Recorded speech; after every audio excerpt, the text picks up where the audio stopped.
My father smashed my laptop against my head days before my final thesis, screaming that I didn't deserve a future. My mother laughed, but neither of them imagined the plan I was about to set in motion to change everything.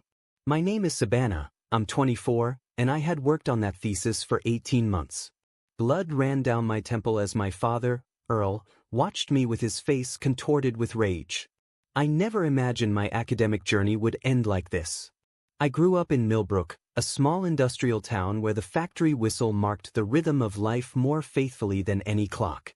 We lived in a modest two-bedroom house on the edge of town with peeling paint, something my father always said was having realistic priorities.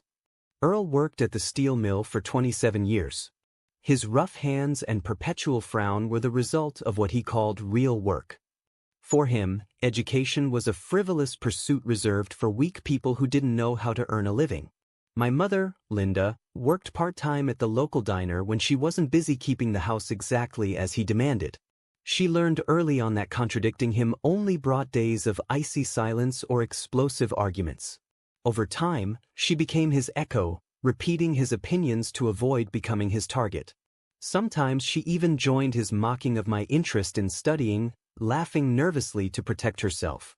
My older brother, Travis, was the favorite son.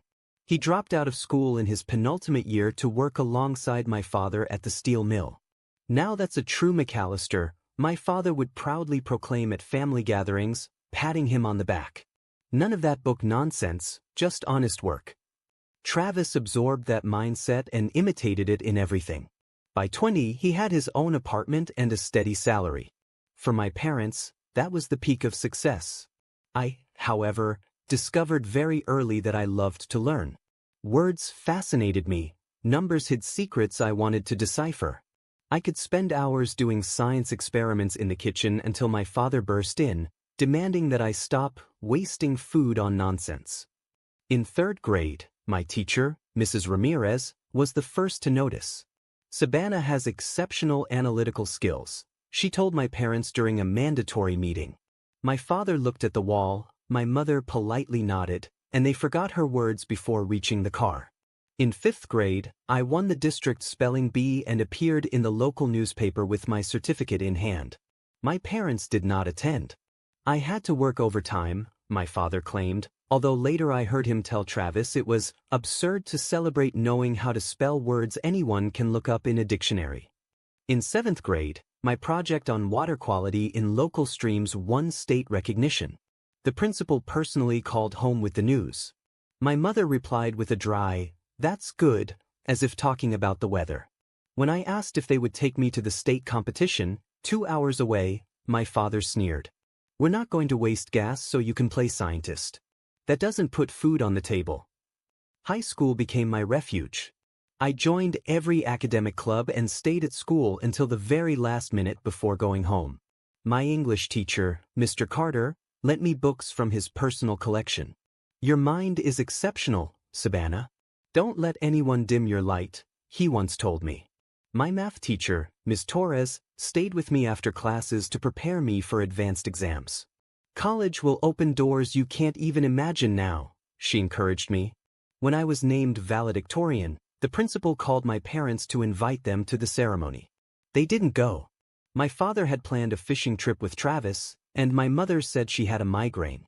I gave my speech in front of an auditorium full of proud parents who were hugging their children while I stood alone. Until Mr. Carter approached with a small gift, a notebook inscribed with, "Your journey is just beginning. The world needs your voice." That night, I promised myself I would be the first in my family to go to college. Not just any college, but the best one that would accept me. Their contempt only fueled my determination. I applied for scholarships in secret using the school computers because we didn't have internet at home. I created a hidden email address and convinced a teacher to be my primary contact, preventing correspondence from arriving home. I hid the acceptance letters under a loose floorboard and read them at night with a flashlight, caressing the logos as if they were maps to another life. The day I graduated, amidst the family celebration, my father asked, "You're starting at the steel mill next week, right?" Gathering my courage, I told them about my full scholarship to the state university. The silence lasted 10 seconds before he threw his plate against the wall. So you think you're too good for honest work? Books don't feed anyone, Savannah. Real work does.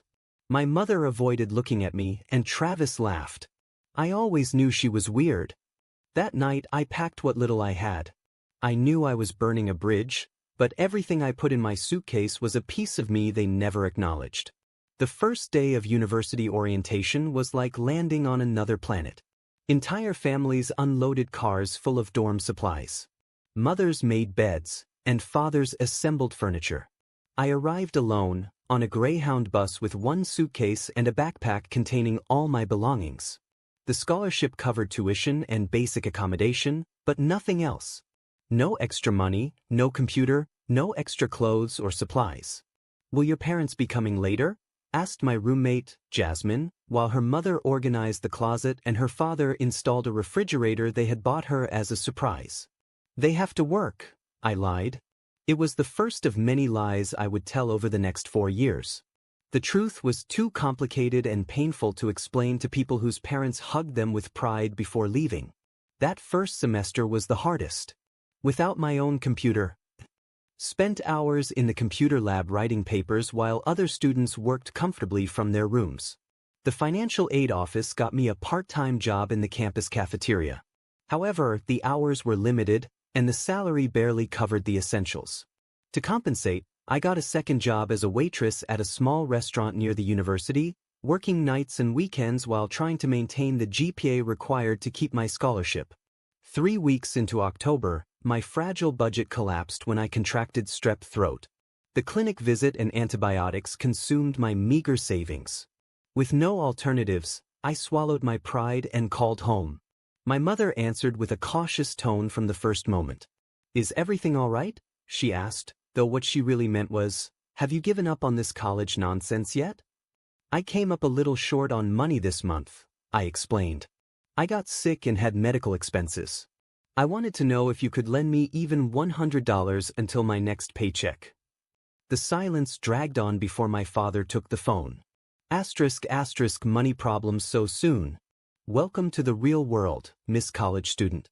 Maybe now you understand what real responsibility is, ***, he said and hung up without adding anything else.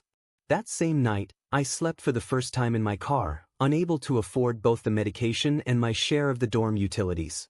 My roommate, Jasmine, had family visiting, so I invented that I was staying with a friend to avoid embarrassment.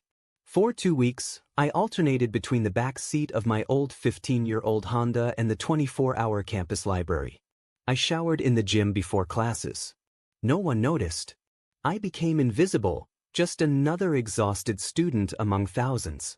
During Thanksgiving, most students went home. I took the opportunity to take extra shifts at the restaurant with double pay and generous tips from customers who felt sorry for the poor college student working on a holiday. With that money, I managed to rent a small, cheaper studio apartment off campus than the dorm. It was in a less desirable neighborhood, but it was mine. Despite everything, I excelled academically. My professors noticed my work ethic and intellectual curiosity. Dr. Whitaker, who taught Introduction to Psychology, became the first of several mentors who would mark my trajectory. After submitting a paper on the psychological impact of economic insecurity on family dynamics, he asked me to stay after class. "This analysis demonstrates exceptional insight," he told me. "Have you considered specializing in psychology?" That conversation opened a new path. Psychology offered me a framework to understand my own experiences. The more I studied family systems, attachment theory, and resilience factors, the more I identified patterns in my upbringing. Knowledge ceased to be just an escape and became a process of healing. In my second year, I adopted an exhausting but manageable routine. Classes in the morning, study hours in the library in the afternoon, work shifts at night, and assignments late into the evening. I survived on instant noodles, free food from university events, and occasionally a meal a professor would invite me to during an academic discussion. I learned which buildings offered the best heating in winter and the most efficient air conditioning in summer to minimize my bills. In my third year, I got a better paid research assistant position than my previous jobs. Professor Henderson chose me from dozens of candidates for my academic performance. Your view on socioeconomic factors in family psychology is extraordinarily nuanced, he commented. Most students your age only understand them in theory. If only he knew how personal those topics were to me. Every theory illuminated another aspect of my family history. Every article I read gave me words for experiences I had only felt before. In my final year, I found my true calling, researching how the family environment influences educational performance and psychological development. I couldn't help but notice the irony that my own family was my greatest case study. I graduated with honors, and several professors recommended me for graduate programs, sending enthusiastic letters about my abilities. When I received the acceptance letter to graduate school along with a teaching assistantship that would cover almost all my expenses, I felt an absolute victory. In a moment of naive optimism, I called home with the news. I was accepted into the State University graduate program, I said, trying not to show the pride. With full funding and a teaching position. Oh, my mother replied after a pause. So more school. When are you going to get a real job, Savannah? ***, this is a real job, Mom. I'll be teaching and doing research, ***. My father, who must have been listening, intervened, so the eternal student is still avoiding growing up. Some of us have worked since we were 16, but I guess that's beneath the future professor. I hung up shortly after, remembering why my contact with them had always been limited. Still, a part of me continued to crave their approval, hoping they would recognize the value of my achievements. That hope proved as naive as expecting water from a rock. With graduate school ahead, I needed to find affordable housing near campus. The scholarship would cover the basics, but barely. After doing the math, I made a difficult decision. I would rent a small apartment in my hometown, 20 minutes from the university. It was much cheaper than living in the university area, and the commute was manageable. I told myself it was for financial reasons, although perhaps deep down, I was still looking for that family connection I never had. Graduate school amplified everything. Classes were more demanding, expectations were higher, and the competition was tougher. For the first time, I felt completely in my element. My struggles in undergrad had prepared me for pressure that my more privileged classmates were just beginning to experience. My focus was on family psychology, especially the impact of parental attitudes toward education on children's academic performance and self-esteem. Every research paper I wrote revolved around that theme, analyzed from different theoretical perspectives. My professors noted the unusual depth of my analyses. Your work demonstrates an exceptional understanding of lived experience, commented Dr. Whitaker on one of my essays. If he only knew how personal it was to me. Every statistical correlation evoked moments from my childhood.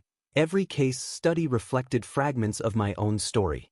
I was both the researcher and the subject, though I kept that duality hidden behind precise academic language and impeccable methodology. 3 months into the program, my delicate financial balance faltered again when my car needed major repairs. The teaching assistantship scholarship barely covered rent, utilities, and food, leaving no room for emergencies. After exhausting all alternatives, I made the difficult decision to call my parents. I explained, with a knot in my throat from the vulnerability I felt, that I needed a place to stay for a month or two while I saved money to buy a car. I assured them I could contribute some rent, help with chores, and would spend most of the day at the university anyway. To my surprise, they accepted with almost no argument. Dad didn't miss the opportunity to mutter something about me coming back with my tail between my legs, but Mom seemed pleased with the idea of having me home again. Perhaps, I thought naively, time had softened their stances. Maybe if they saw my dedication, they would finally gain respect for me. The first week passed unusually quietly. I set up a small workspace in my old room, now converted into a makeshift storage room. I maintained a strict routine, left early for campus and returned late, minimizing contact with them. Mom occasionally left plates with my name on them in the refrigerator, and Dad limited himself to sporadic comments about eternal students without being confrontational. That fragile balance allowed me to focus on developing my thesis proposal. The topic had arisen naturally from my previous research. Educational resilience in first-generation college students, their family dynamics and the psychological mechanisms they use to cope with difficulties. The committee enthusiastically approved the project, highlighting its relevance in understanding barriers to higher education. Dr. Whitaker agreed to be my principal advisor, giving me key guidance on designing the research methodology. The initial phase went smoothly. I conducted literature reviews, developed survey instruments, and obtained ethical approval to work with people as study subjects. I carefully selected 20 first-generation college students for in-depth interviews, ensuring diversity of experiences. Each conversation lasted between 2 and 3 hours, generating a set of qualitative data as valuable as it was complex for my initial hypothesis. But as the work intensified, so did the tensions at home. Subtle comments transformed into daily criticisms about my obsession with studies and questions about when I planned to enter the real world. Dad, in particular, had a fixation on my laptop, which for him represented everything he despised about intellectual activities. "Staring at that screen all day is going to rot your brain," he used to say, and as if to prove a point, he would turn the television to maximum volume when he saw me working. "People who write for a living are just pretending to work," he added disdainfully. Mom maintained her usual role of passive support. "Your father just wants the best for you," she would say after one of his criticisms. Maybe a nice office job would be simpler, less stressful, as if simple were what I was seeking, as if I hadn't spent my entire life fighting to escape the simple. My brother Travis began to show up more often, always at critical moments of concentration. He would enter without knocking, ask irrelevant questions, or remind me of supposed family obligations I had forgotten. Every interruption drained my energy and cost me minutes, sometimes hours, to regain my focus. Soon, sleep became a luxury. I started working at dawn, taking advantage of the silence, and slept just a few hours before returning to campus. Physical and mental exhaustion accumulated, but my determination grew. Every obstacle they imposed only fueled my desire to finish the thesis and prove once and for all that their limited view of my worth was wrong. 6 weeks before the deadline, Dr. Whitaker reviewed my draft and gave me crucial feedback. "Your analysis is solid, but you need to restructure your findings to explicitly link them to the theoretical framework. The connections are there, but you have to make them visible." This setback coincided with a technical failure that damaged part of my backups. I lost entire days of work and had to reconstruct complex statistical analyses from memory and scattered notes. As the date approached, the setbacks seemed insurmountable. The night I overheard my parents talking about me in the kitchen was a breaking point. I went downstairs for coffee to face another night shift. Their voices drifted from the corner. "She thinks she's so smart with all those books and big words," Dad was saying. "What good is a fancy degree if she's still living with her parents at 24? Travis had his own place at 19. "I'm worried too," Mom replied, not to defend me, but to agree. "So much education and for what? No husband, no kids, just papers no one reads. A waste of time and money," Dad concluded. "She should have gone to work after high school like any normal person." I returned to my room in silence, their words burning in my chest. That night, I worked 20 hours straight, fueled by coffee and rage. By dawn, I had reconstructed the lost analyses and incorporated most of Dr. Whitaker's suggestions. The thesis was 90% complete, and there were 48 hours left until the submission. However, the next day, Dad intensified his harassment. He came in every half hour with trivial comments or absurd demands. Mom insisted that I eat or help with chores that, curiously, couldn't wait. "The thesis will still be there tomorrow," she would say disdainfully. "Family comes first." The last 24 hours were a battle of wills. I set up at the dining room table, the only place with enough space for my materials. Dad turned on the television in the adjacent living room to maximum volume and left it on a sports channel. When I asked him to turn it down, he launched into a speech about ungrateful children and my house, my rules. I worked nonstop through the night. As the morning light began to filter through the curtains, all that remained was the formatting and a final review. The deadline was noon. I was exhausted but proud. I had survived every obstacle, and what I held was not just an acceptable paper, but a genuine and valuable contribution to my field of study.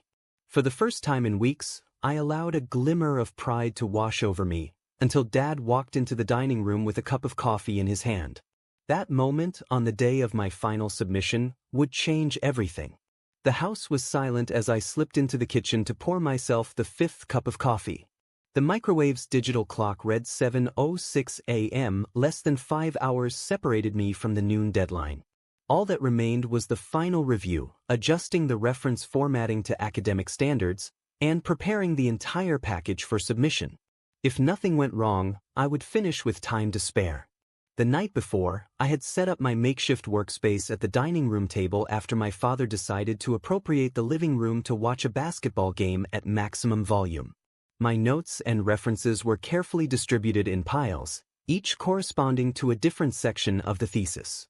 My laptop, an old model I had bought secondhand with my teaching assistant stipend, emitted a constant hum as it processed the heavy document. The first sign that the day would not go well appeared at 7:30 a.m. when my father came out of the bedroom. On his days off, he never got up before 8, so his early presence set off all my alarms. He stood at the kitchen entrance, observing my setup with narrowed eyes. "Still playing, student?" he commented with that tone of disdain I was so familiar with. "Normal people are already on their way to work at this hour." I refrained from responding with the first thing that came to mind. "Just a few more hours. Don't get into an argument. Don't give him an excuse." "Good morning, Dad," I replied in a neutral voice. "I'll finish soon. The submission is at noon." He scoffed and poured himself coffee. "Submission. Fancy word for homework.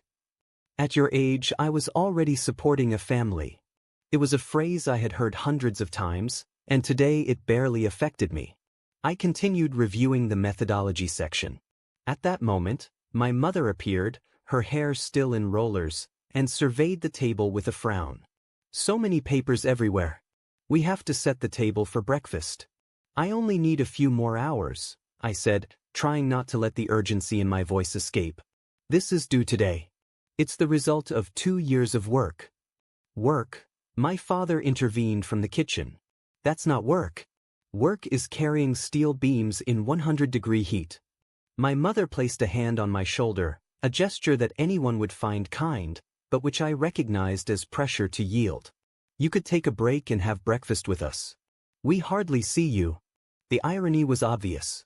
They had been complaining for weeks about my presence, my computer, my papers taking up space. And just now, when my deadline was immovable, family togetherness suddenly became a priority. "I can't stop now," I replied firmly. "The formatting is very precise, and I need to concentrate." My father appeared in the doorway, his cup clenched in his hand. "Your mother asked you to clear the table." It was not a suggestion. I knew that tone from childhood. It was the prelude to punishments and angry outbursts. Still, I couldn't give in. Asterisk, asterisk, not today. "I'll eat later. You can use the countertop." Asterisk, asterisk. His expression hardened. "Ungrateful. That's what education does. It makes you think you're above family meals and house rules." My mother intervened timidly. "Earl, let her finish her work. She'll join us later." But her voice lacked conviction. My father slammed the cup onto the table, spilling coffee. "Project. She's 24 and still on school projects while real adults are working." I tried to isolate myself, fixing my gaze on the screen. "Don't answer." Every lost minute was irrecoverable. At 9:30, Travis arrived unannounced. His presence had become strangely frequent since I was in the final phase of the thesis, always coinciding with my moments of greatest concentration.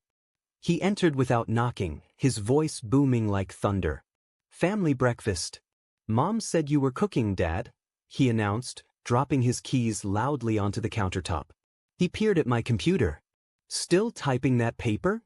"Thesis," I automatically corrected. "Yes, I'm finishing it today." Travis let out a laugh. "Thesis, paper, homework, it's all the same, isn't it? Oh, by the way, I got the promotion at the factory, supervisor with all the benefits and pension." My father's face lit up with a pride he had never shown for my achievements. Asterisk, asterisk, that's my boy. Real work, real rewards, none of these never-ending degrees. Asterisk, asterisk. The difference was so hurtful that I had to take a deep breath not to react. I returned to my bibliographic citations, determined to ignore their provocations. The next 2 hours were a parade of passive-aggressive comments, unnecessary noise, and thinly veiled hostility. My mother came in to clean surfaces that didn't need cleaning. My father turned up the TV volume every 15 minutes to absurd levels, and Travis held loud phone conversations right behind my chair. By 11:30, I was on the verge of collapse, but I had almost done it. Formatting ready, citations verified. Final summary polished. All that remained was to save and upload the file through the university portal. I was going to make it despite everything. That's when the internet failed. I stared at the error message. I checked my phone, no signal. With a growing sense of alarm, I went to the living room where my father was watching TV with a perfect connection. The internet isn't working in the dining room, I said, trying to sound calm.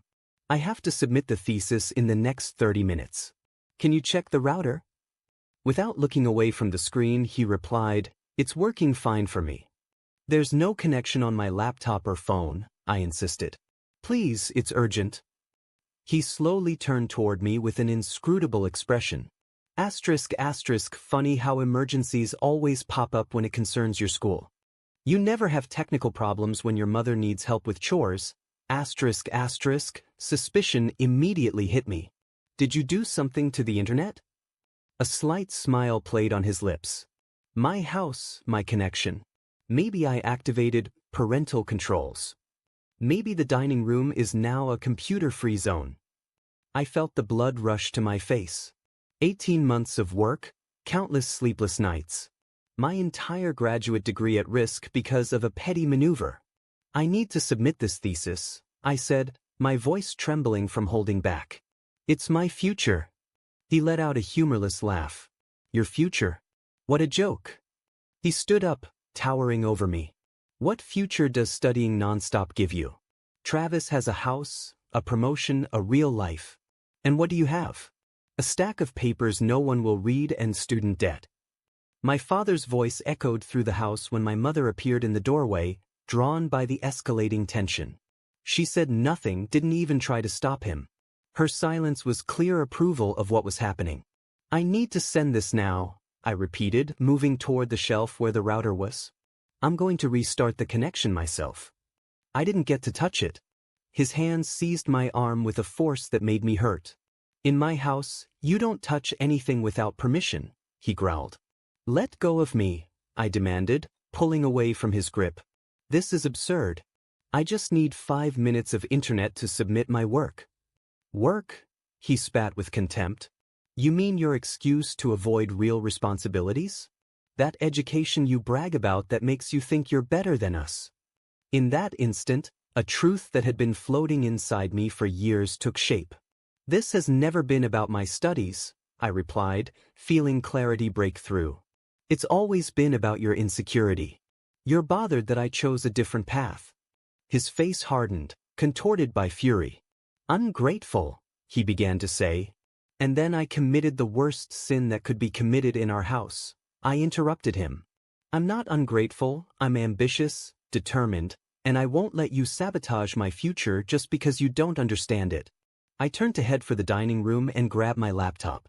If necessary, I would drive to campus, even though the 30-minute drive would probably make me miss the deadline. Still, I had to try. I felt his heavy footsteps behind me thudding on the floor. I barely reached out for my computer when he entered the room. You think you're smarter than everyone, he said in a low, almost dangerous tone. You think you're better than your family because of your precious education? I didn't answer, focused on quickly gathering my things. Look at me when I talk to you, he ordered, slamming the table with both hands. I said, look at me. I turned, clutching the laptop against my chest as if it were a shield. I have to go. We can talk about this later. There's nothing to talk about, he retorted, advancing toward me. You have to learn respect. You have to learn your place. My place isn't here, I said with a certainty that resonated like a sentence. Something changed in his eyes. I understood it later. It was the instant when his need for control exceeded all limits. In that moment, he ceased to be my father and became a man incapable of enduring disobedience. "Your future," he repeated with a chilling calm. "That's a joke." His hand lunged toward my laptop. For a second, I thought he just planned to take it from me and hide it until the deadline passed, like a childish punishment. But what he did was worse. With the accumulated strength of years of physical labor and overwhelming rage, he tore the computer from my hands. Our eyes met for an instant, without a trace of doubt or remorse in his gaze, and then he raised the laptop above his head and smashed it against my right temple. The impact exploded in my skull like a gunshot. The pain was immediate, intense, searing. I felt the skin split open and a hot, damp warmth run down my face. The blow sent me reeling against the wall. My vision blurred, darkening around the edges. I watched my computer fall to the floor, the screen separating from the keyboard with a dry, cruel sound. 18 months of work reduced to scrap metal in a second. "You don't deserve a future," he spat, looking down at me as I slid against the wall. "You're a parasite." And then I heard something that chilled me to the bone, my mother's laughter. A sharp, nervous laugh, as if what had just happened was a badly told joke and not an assault. "Earl," she finally said, still with an absurd smile. "Enough." But for me, nothing was enough. Blood covered my eye, and my thesis, my graduate degree, and all my effort lay broken on the floor. He stood for a few more seconds, breathing heavily, perhaps surprised by what he had done, but without an ounce of regret. "Clean yourself up," he ordered in the end, "and pick up this mess." He went into the kitchen, followed by my mother, as if nothing had happened. I heard the sound of coffee pouring, the refrigerator opening and closing, the routine noises of a home that, for them, had not been interrupted by violence. I remained sitting on the floor, unable to move for several minutes. The pain throbbed with every pulse. When I finally brought my hand to the wound, my fingers came away soaked in red. The cut was deep. I would probably need stitches, but more than the wound, I was worried about the nausea and dizziness that enveloped me. I could have a concussion. Still, I gathered the remains of my laptop. The screen was hanging by a single cable, the chassis cracked, pieces of plastic scattered. I tried to turn it on, but it was dead, unresponsive, dark, all my work lost. The desperation to meet the deadline outweighed the pain. It was past 11, and I had less than an hour left. I went to the bathroom to assess the wound. The mirror returned the image of a cut nearly an inch deep above my temple, bleeding nonstop, and an eye that was already beginning to swell. I applied a clean cloth, pressing hard to stop the bleeding. The bathroom light was unbearable, and every time I moved my head, the world spun. I should go to the hospital, but the priority in my mind was still to submit my thesis before time ran out. I returned to the dining room with the towel still pressed against my head. At some point, Travis had appeared and was sitting at the table, checking his phone with chilling indifference. "Dad really got you good," he commented without looking up from the screen. "You should have known it wasn't a good idea to talk back to him." That coldness in acknowledging the aggression, without showing the slightest condemnation, was even more disturbing than the blow itself. For them, this was normal. It was acceptable.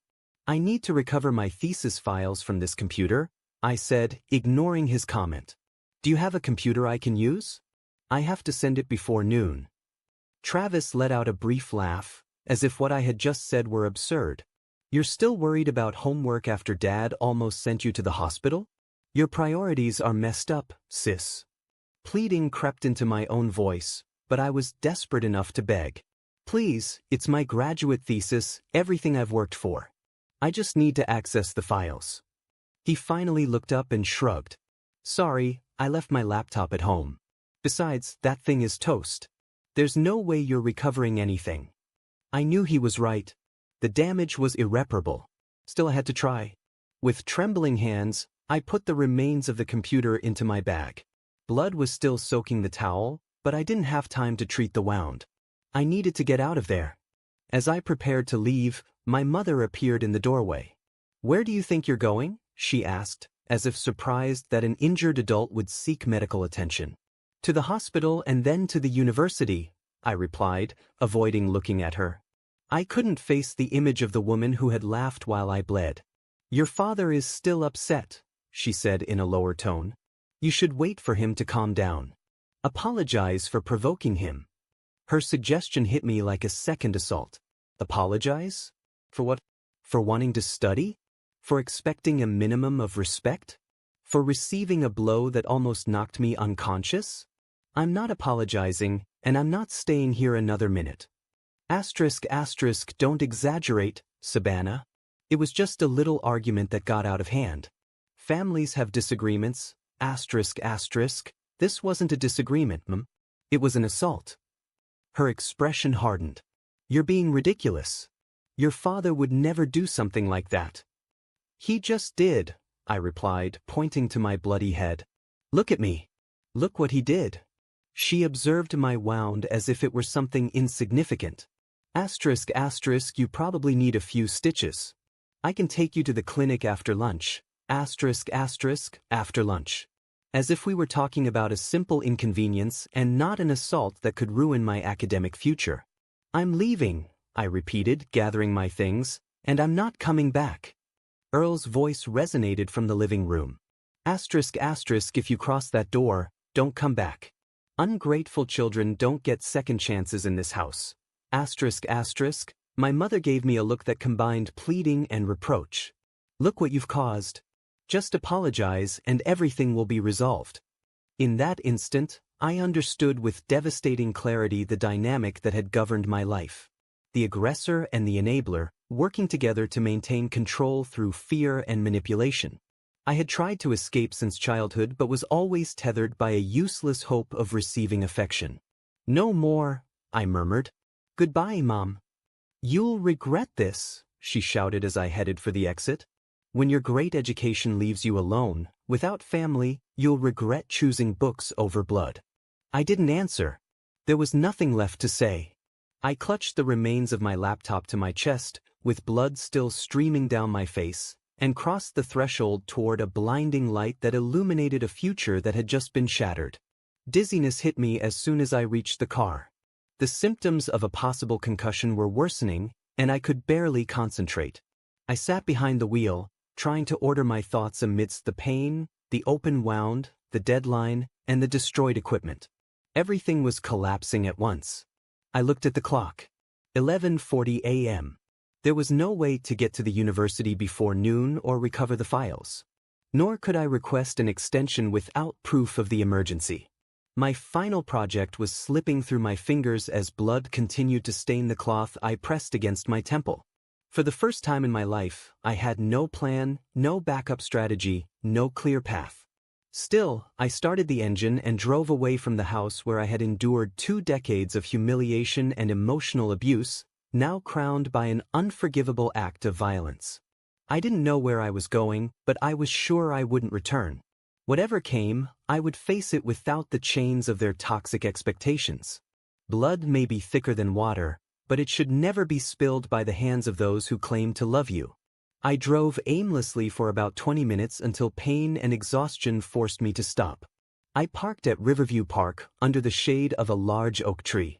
Finally, I allowed myself to feel the full weight of what had happened. Tears came forcefully, deep sobs born from a corner of myself that I had kept locked away for years. I cried for the child whose achievements were always minimized, for the teenager who hid university acceptance letters as if they were forbidden, and for the graduate student whose own father destroyed her work out of resentment. But above all, I cried for the daughter who had sought approval all her life from people incapable of giving it. The sound of a notification on my phone interrupted the crying. It was an email from Dr. Whitaker. Sabana, deadline approaching. Confirmed delivery status. Reality hit me again. The thesis, the deadline, my whole academic future hung by a thread. I looked at the time, 11:52 a.m. Only 8 minutes remained, and I was in a park with an open wound and a destroyed computer. It seemed impossible, but suddenly something changed inside me. A strange calm replaced the panic. If my family had taught me anything, It was to resist the seemingly insurmountable. I had spent my entire life overcoming obstacles they themselves placed in my path. And this was just one more. Although perhaps the most extreme yet, the first thing I did was find it, clean tissue in the glove compartment and press it against my temple, still stained with blood. Then I quickly wrote a message to Dr. Whitaker. *** emergency situation. Heading to campus. Please advise on protocol for late submissions. The response arrived almost immediately. What kind of emergency? Are you okay? I hesitated for an instant but realized that the only option was to be completely honest. Physical injury requiring medical attention. Laptop destroyed. Cannot access my files. Will explain in person. I started the car and drove slowly, as the dizziness prevented me from going faster. Soon, the phone rang again. Go immediately to University Health Services. I will meet you there. Don't worry about the thesis now, she wrote. That concern, so different from my family's reaction, brought a lump to my throat. I followed her directions, driving carefully until I reached the University Medical Center. When I entered, the receptionist looked at me and, without asking questions, took me directly to an examination room. The nurse, a middle-aged woman named Brenda with firm hands and a kind gaze, cleaned the wound while asking me questions in a soft voice. Without embellishment, I told her the truth, that my father had slammed my laptop against my head when I tried to submit my thesis. Even saying it out loud, it felt unreal. Her hands paused for a second before continuing. The wound matches your description, she commented carefully. I'm going to document everything thoroughly. The doctor will be here shortly to determine if you need stitches and to evaluate you for a possible concussion. I told her I had a deadline for my thesis, or I had had one until noon. Your health comes first, she affirmed firmly. Academic deadlines can be extended for medical emergencies, and this, without a doubt, is one. Just then, Dr. Whitaker entered as the doctor was examining me. Her professional composure broke for an instant. My God, Sabana, what happened? The doctor, who had just confirmed a mild concussion and the need for 4 stitches, looked up. You're the professor, the thesis advisor, she replied. Your student has suffered a significant injury. She must follow protocols. No screens and minimal cognitive effort for at least 48 hours. Of course, she accepted without hesitation. The deadline is suspended. We will look at a new date when she recovers.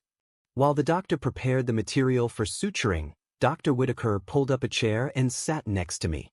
Brenda mentioned that your laptop was used as a weapon. Can you tell me what happened? For the second time that day, I recounted the events. She listened without interrupting, becoming increasingly serious. First of all, your thesis is not lost, she reminded me. You sent me a draft 2 days ago. At least we have that version. I felt relief amidst the chaos. I had completely forgotten about that email. Secondly, she added, the university has protocols for cases like this. What happened to you is an assault, and we must report it. The campus police office is right next to this building. Would you be willing to speak with them after you finish here? I hesitated. Reporting my own father felt like a point of no return, but he had already crossed that line by attacking me. Yes, I finally replied. I will report him. The following hours were a confusing mix of medical procedures and official paperwork. The doctor stitched my wound, gave me recovery guidelines, and explained the necessary care. A campus officer took my statement, photographed the injury, and registered the shattered remains of my laptop as evidence. The student services coordinator arranged temporary housing in a graduate apartment complex. Returning to my parents' house was not an option. Throughout that time, Dr. Whitaker did not leave my side, interceding with the different departments. She secured a 2-week extension for my thesis from the dean and coordinated with the IT department for an attempt to recover the files from the hard drive, which apparently remained intact despite the external damage. You don't have to thank me, she said firmly when I tried to. This is what an academic community should do, support each other. What they have done to you is unacceptable, and ensuring you can continue your work is the least we can do. Asterisk asterisk, her words made me think. Support, community, concepts that seemed non-existent in my family but materialized there in concrete actions when I needed it most. By evening, everything was on track. Wound treated, report filed, housing secured, deadline extended, and laptop in the hands of the IT team for attempted recovery. I only had to rest and avoid screens or reading for 24 hours. As she accompanied me to my new accommodation, Dr. Whitaker surprised me with a question. Savannah, is this the first time your father has physically assaulted you? Yes, I replied. The emotional abuse has been constant, but this is the first time it has become physical. She nodded thoughtfully. Asterisk asterisk, I imagined it because of the focus of your research. Many people in the field of family psychology come from their own experiences. It's only obvious to someone who recognizes the patterns, asterisk asterisk, she affirmed. Your understanding of family dynamics always seemed unusually deep for your age. Now I understand why. Upon arriving at the apartment, she helped me settle in. Before leaving, she placed a card on the table. Asterisk asterisk, it's the contact for the University Counseling Center. Professionals are available 24 hours a day. Please consider calling them. What you have lived through is traumatic, and talking to a specialist could help you. Asterisk asterisk, when I was alone, I sat on the bed, exhausted in body and mind. The whole day had been so intense that it seemed unreal. Despite the medication, my head hurt, and the images kept repeating. The blow, the blood running down my face, and my mother's laughter. I picked up Dr. Whitaker's card and the phone. There were burdens that simply could not be carried alone. The next morning, a knock on the door interrupted the silence. When I opened it, I found a university IT technician holding a small external hard drive. We were able to recover most of your files, he explained, handing it to me. It was incredible that the device was in such good shape, considering the damage the computer had suffered. We've transferred everything to this unit, he added. Look it. With slightly trembling hands, a mix of exhaustion, medication, and profound relief. Asterisk asterisk, thank you. You have no idea what this means to me. Asterisk asterisk, just doing my job, he replied with a smile. The department wishes you a speedy recovery. When he left, I connected the drive to the temporary computer that student services had provided. There was my thesis, intact, except for the last corrections I had made the morning of the incident. Compared to what could have been lost, it was a true miracle. Despite medical protocols advising against screens, I spent hours adjusting the final format and polishing every detail. The headache and episodes of blurred vision were not enough to stop my determination. That same afternoon, I submitted the definitive version through the university portal. Minutes later, the confirmation email arrived. Submission recorded. 5 words that symbolized victory over every obstacle my family had placed in my path. Despite the physical violence, the emotional abuse, the destruction of my belongings, and the injuries sustained, I had managed to meet the goal. The requirements for obtaining my degree were complete. The future they claimed I didn't deserve was still mine. As I closed the computer, a certainty washed over me. The family that should have supported me had tried to destroy me. However, their opposition had forged in me the resilience needed to overcome everything. My best response would not be resentment or revenge, but success on my own terms. With that idea, I dialed the number for the university legal office to begin the process for a restraining order. There were bridges that not only needed to be crossed but burned to prevent any return. They had made their decision, now I was making mine. The physical recovery began with 4 stitches in my right temple. The wound healed well, leaving a small mark that would fade over time but would not completely disappear. It was, in a way, a visible and permanent reminder of the moment I severed the last tie with my family. Concussion symptoms persisted for nearly 3 weeks. Headaches, light sensitivity, and sporadic dizziness that gradually dissipated.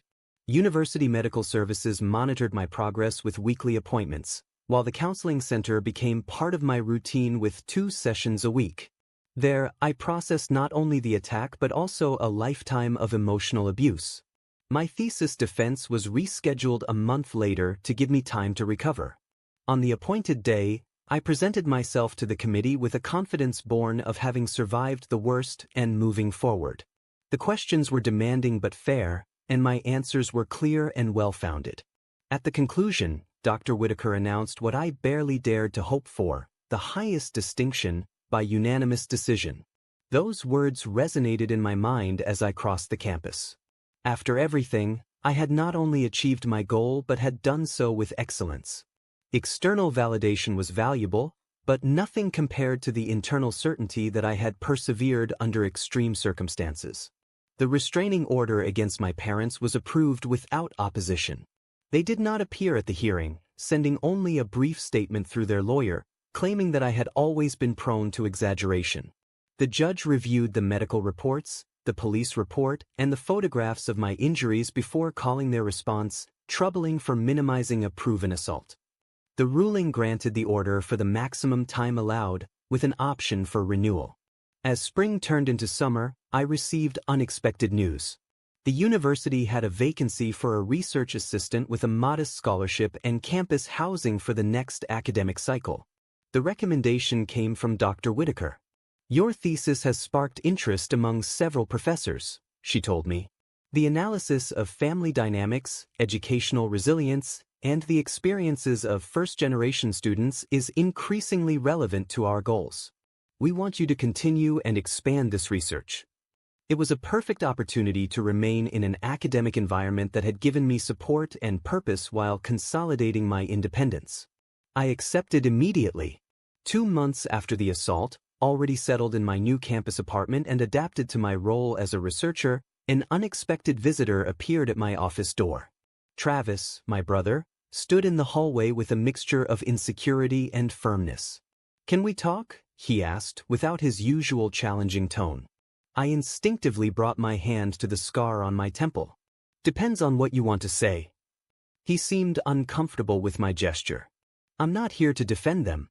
What Dad did was wrong. Very wrong." His confession left me speechless.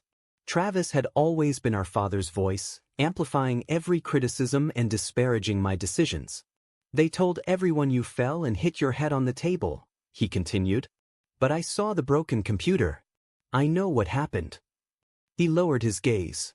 "I should have said something that day. I should have stopped him or helped you afterward." His apology was implicit, in line with how my family always avoided expressing direct emotions. Still, it marked a notable change in our relationship. "Why are you here, Travis?" I asked. He took a small box from his jacket pocket and placed it on my desk. "To replace what broke." Inside was a new laptop, much better than the second-hand model they had given me after the incident. The gesture was touching, though insufficient, a material solution for damage that went much deeper. "Thank you," I replied cautiously, "but a computer doesn't fix what happened." "I know," he admitted. Nothing fixes it. That day, Dad crossed a line, and Mom did too.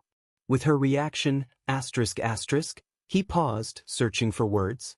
"I've thought a lot about how they treated you compared to me, how they made your accomplishments seem like nothing while praising me for the slightest thing. It wasn't fair." That Travis acknowledged the imbalance was something I would never have imagined. "No, it wasn't fair," I agreed. "But it shaped me, for better or worse, and mostly for the better."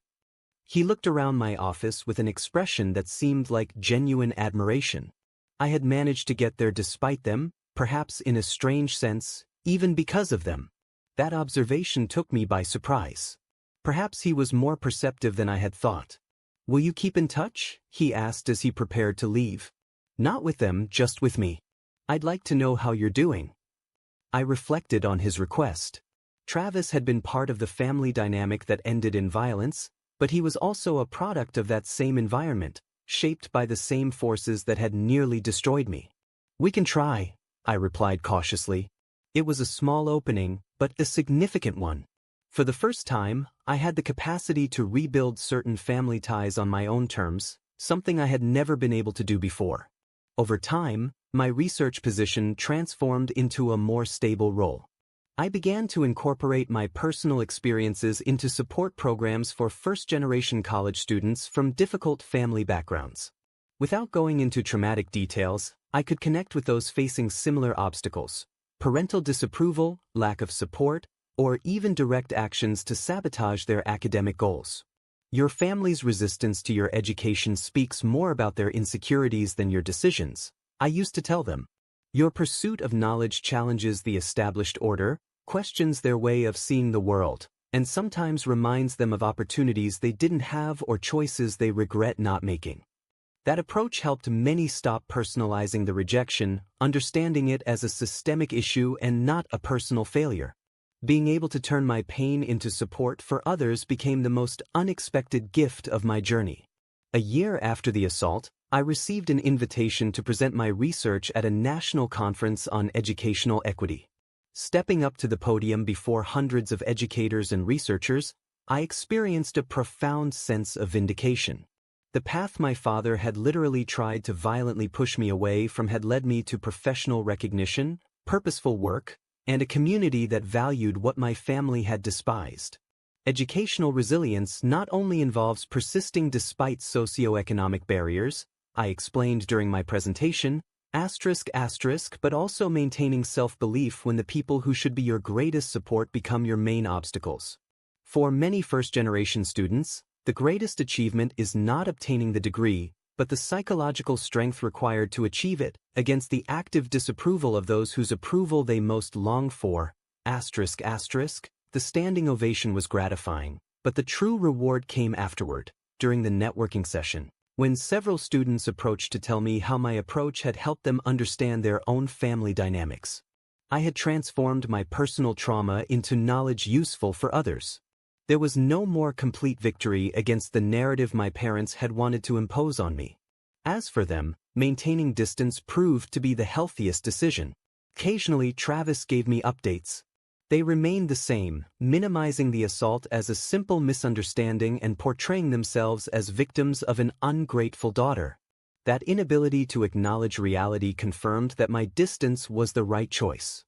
Over time, thanks to personal reflection and my studies, I understood that their treatment of me had never really been about what I did, but about their own limitations, fears, and frustrations. Knowing it didn't excuse their behavior, but it freed me from the burden of wondering what I could have done differently to earn their approval. The answer was simple: nothing. Their disapproval had nothing to do with my achievements, but with what those achievements reflected back to them about their own lives. My success was an image they couldn't bear, and that's why they tried to destroy it. By stepping away, I gained the freedom to redefine what family meant. I found that concept in my colleagues who supported me during the most difficult times, in the students who shared similar stories, and in the mentors who saw potential in me that my parents did not recognize, people united not by blood, but by mutual respect, shared values, and genuine care. 2 years after the incident with the computer, I found myself in my new apartment, carefully hanging the frame that held my graduate degree. The scar on my temple, now just a silver line, had become a silent reminder of everything I had overcome. That day, I received a message from Dr. Whitaker's academic committee. Your course proposal on family dynamics and educational resilience has been approved for the next semester. Congratulations, Professor McAllister. I stared at the screen, letting those words sink in. It wasn't just a title. It was tangible proof that the future my father had tried to snatch away was not only still standing but had been built more firmly than ever. Every insult, every obstacle, and every moment of doubt had been stones with which I paved my own path. I understood then that the greatest victory was not proving them wrong, but living a life that reflected my values and my true identity without depending on their approval. I transformed pain into purpose and consciously chose to surround myself with people who value who I am, not who they expect me to be. Because in the end, family isn't always defined by blood, but by loyalty, respect, and mutual support. And that circle I have created around me with colleagues, students, and friends is the best proof that although we cannot choose where we start, we can always choose where we are going.